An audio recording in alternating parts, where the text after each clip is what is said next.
En géographie et en écologie, l'anthropisation est la transformation d'espaces, de paysages, d'écosystèmes ou de milieux semi-naturels sous l'action de l'homme.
Depuis le début du XXIe siècle, nous sommes plus de la moitié de la population mondiale à avoir emménagé en ville. Près de 3,8 milliards sur seulement 2% du territoire. Voilà plus d'un siècle que nous développons nos cités pour qu'elles regroupent nos industries, nos commerces et nos loisirs. Un territoire que nous avons façonné à notre image. Active, bruyante et artificielle. Nous sommes dans un écosystème en mouvement où chacun doit trouver sa place.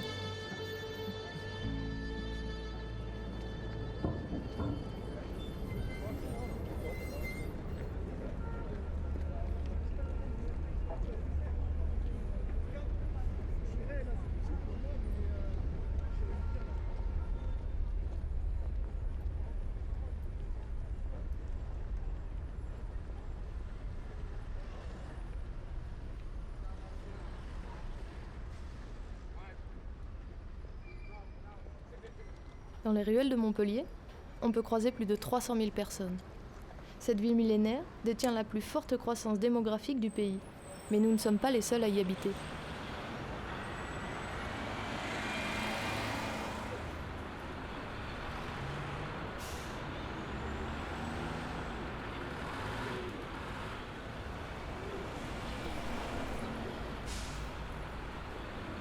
Les animaux sauvages ont commencé à reconquérir ce territoire qui était le leur autrefois.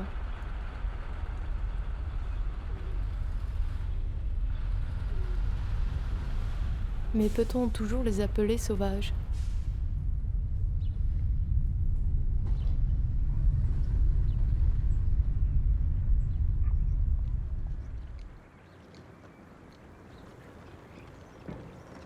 En fait, on distingue trois types d'interactions, je vais dire, entre le milieu urbain et les organismes. Et je parle là d'organismes dans leur généralité, ça peut être les parasites, les plantes, les animaux. Il y a tout d'abord les organismes qui ont tendance à éviter les villes, qui vont être anthropophobes parce qu'ils ne peuvent pas vivre en ville, ils sont trop dépendants par exemple d'un certain habitat qui n'existe pas en ville. Il va y avoir ensuite des organismes qui savent s'adapter, qui sont anthropophiles et qui s'installent en ville. Et puis, il y a les organismes qui vont proliférer, et notamment les commensaux. Et ces organismes-là, eh bien, ils vont très bien se développer en ville et avoir des dynamiques de population qui peuvent même devenir invasives. La plupart du temps, nous croisons ces espèces que l'on appelle nuisibles. Celles qui ont su nous utiliser pour survivre et se reproduire.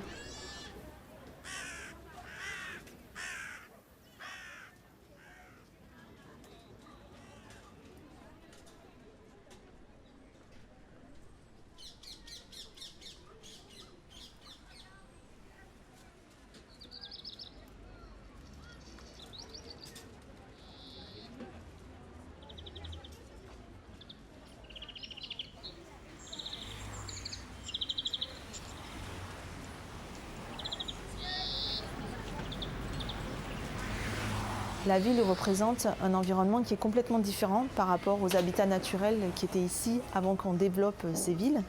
Et donc on s'attend à ce que les organismes qui occupent les villes développent des adaptations à ce milieu urbain.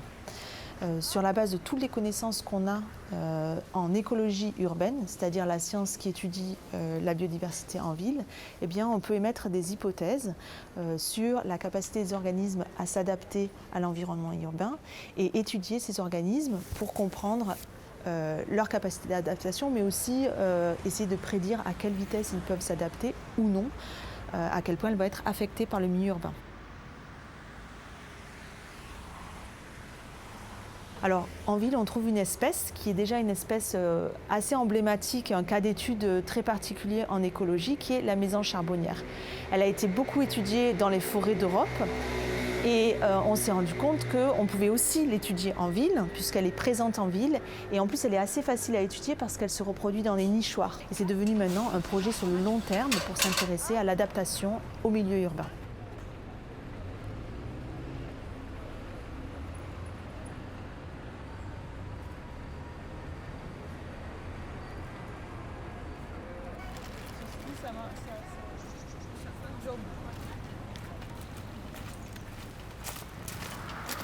Une petite boule de plume jaune et noire, assez dure à observer en ville et pourtant très commune.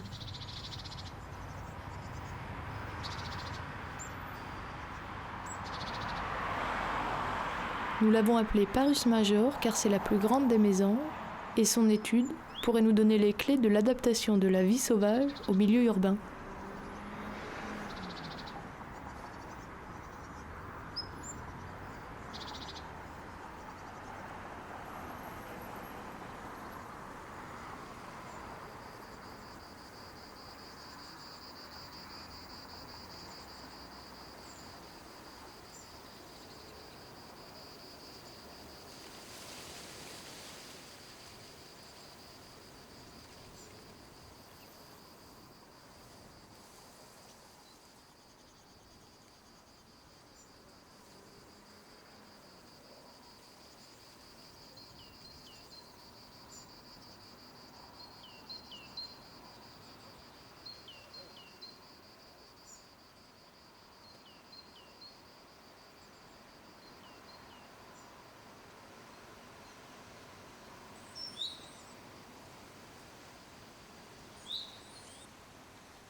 Fraxinus ornus.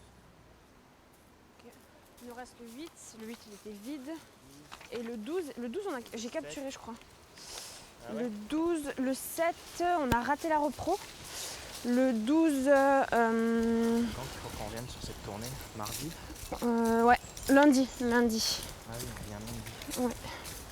Mais du coup, vu qu'on a fait ça aujourd'hui, on n'est pas obligé de repasser, je pense pas. Non, mais on essaiera de les caler toute la semaine d'après. Ouais. Bah oui, à lundi. On se met lundi. Là, on a la phéno. Donc, on sait quand est-ce qu'il faut revenir. Ouais. D'ailleurs, il faut revenir dans pas si longtemps, capturer là. T'entends, il y en a là qui piaillent. Allez, surprise.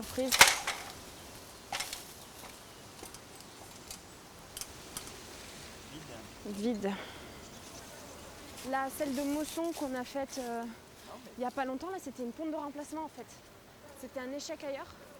Bien, le Spegler L24, il marche bien celui-là. Enfin, il marche bien. Il est occupé chaque année presque. Et là, vu le bruit, à mon avis, il y en a une deuxième. On se fait alarmer de tous les côtés. Qu'est-ce qu'on avait la dernière fois ici? C'était le 6 mai. Il y avait 5 poussins de 6 à 7 jours. Et on avait réussi à capturer la femelle, mais le mâle, on l'avait vu, mais on ne l'avait pas attrapé.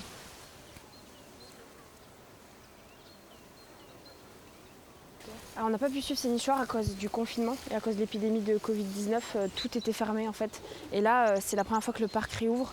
Donc on avait réussi à y avoir accès une fois pendant le confinement, mais là il réouvre, donc on est super content. Mais du coup, on est super excités aussi parce qu'on ne sait pas ce qu'on va trouver. Et du coup, voilà, ceux-là ils sont envolés depuis au moins 3 semaines, mais on n'a pas pu vérifier l'envol avant. C'est comme ça. Il n'y avait pas de mort ?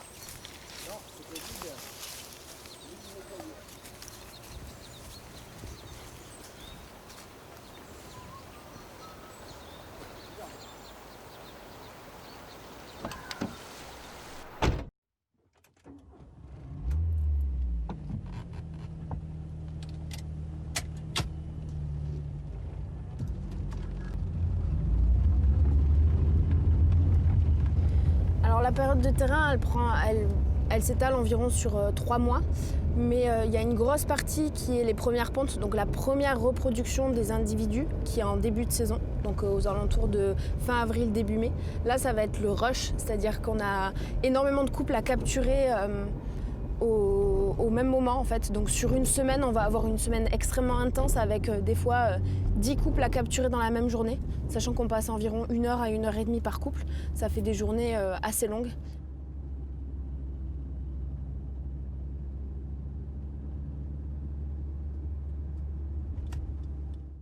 Alors là, je suis en position d'attente pour capturer un nichoir qui est pas loin. Et il y a mon collègue Sam qui est en train de guetter aux jumelles. Donc moi, je me suis cachée derrière l'immeuble pour pas qu'elle me voie. Et j'attends qu'il me donne le top départ pour aller la capturer.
Ok. Suivant.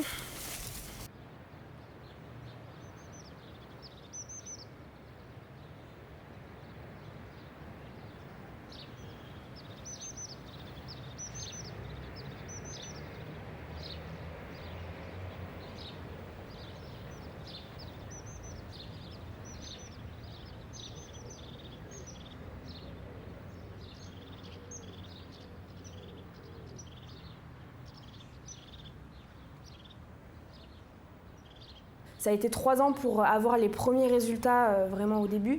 Et là, maintenant, on en est à 9 ans de suivi selon les endroits. Et du coup, maintenant, on arrive à comprendre ce qui se passe évolutivement, c'est-à-dire à savoir si toutes ces différences observées, elles sont adaptatives ou pas. Visiblement, être plus petit en milieu urbain, avoir des ailes plus courtes, une queue plus courte, et être plus fin, ça n'a pas l'air d'être adaptatif. Donc, c'est-à-dire que c'est pas avantageux. Les mésanges urbaines qui sont plus petites, plus fines, elles se reproduisent pas mieux et elles survivent pas forcément mieux que celles qui sont grandes. Ces différences-là, elles sont dues en général à un manque de nourriture, c'est-à-dire qu'elles ont eu très peu de nourriture pendant leur développement quand elles étaient petites, et du coup elles ont un retard de croissance et du coup elles sont plus petites à l'âge adulte. Les journées s'enchaînent et les données s'accumulent. Nous apprenons à mieux les connaître. Ces informations, une à une, sont insignifiantes, mais prennent tout leur sens une fois mises en commun. Pour cela, nous comparons la population urbaine à une population rurale. Dans les bois de Montarnot, à 20 km de Montpellier, les mésanges évoluent différemment.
Ici, les mésanges bleus ont pris le dessus.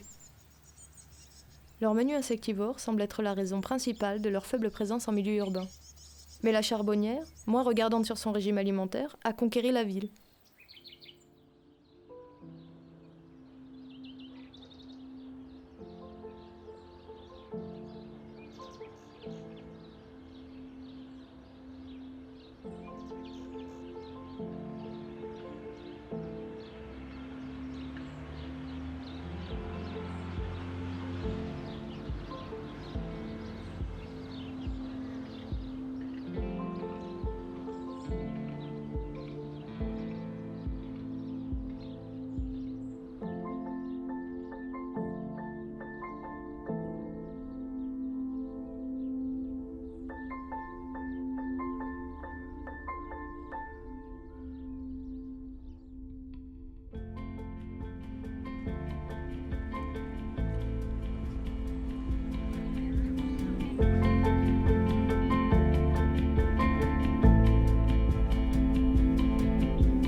Vivre à nos côtés se fait au prix de compromis.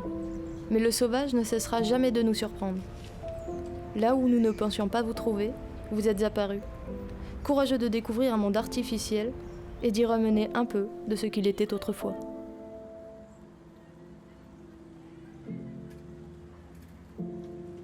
Et ce qui est difficile pour un scientifique lorsqu'on s'exprime dans les médias, c'est d'oublier les contraintes de rendre un problème complexe, le rendre simple. Ça, on a un petit peu du mal à franchir ces étapes-là. Et puis aussi faire passer les notions d'incertitude, parce qu'en fait, tous les résultats qu'on a ne sont pas forcément tranchés. On ne peut pas prédire l'avenir. L'avenir est plein d'incertitudes. Et la biologie évolutive a vocation à être prédictive, mais en fait, on n'est pas très fort pour prédire l'avenir dans de nombreux cas. Donc ça rend la vulgarisation difficile.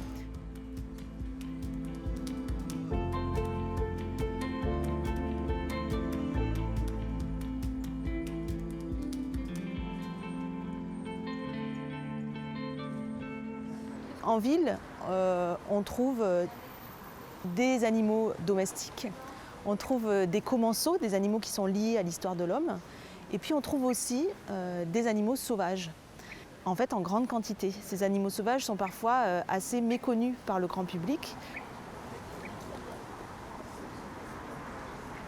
Par exemple, ici à Montpellier, je pense que peu de gens savent qu'on peut trouver du martin pêcheur ou qu'on peut trouver des guêpiers à cette période-ci. Des oiseaux assez extraordinaires, très colorés, et qu'on peut observer si on prend le temps d'écouter, si on prend le temps d'observer cette faune sauvage en ville.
Voilà, moi je me suis en tout cas donnée comme vocation secondaire, hein, pas forcément en tant que scientifique, mais plus en tant que citoyenne, d'intervenir autant que je peux.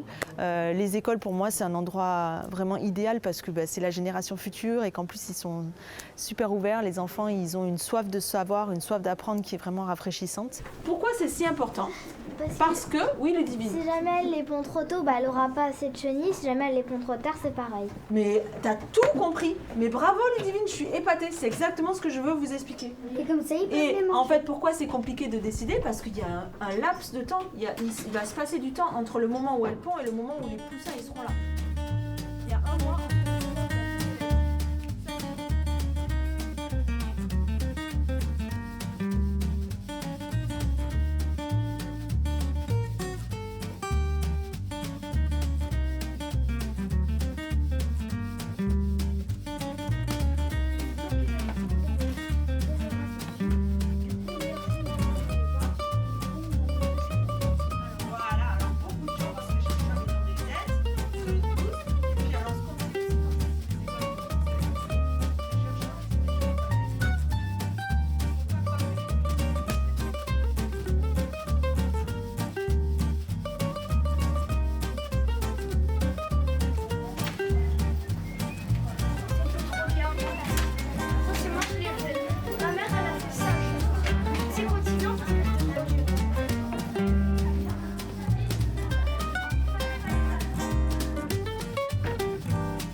En biologie, l'évolution est la transformation du monde vivant au cours du temps qui se manifeste par des changements phénotypiques des organismes à travers les générations.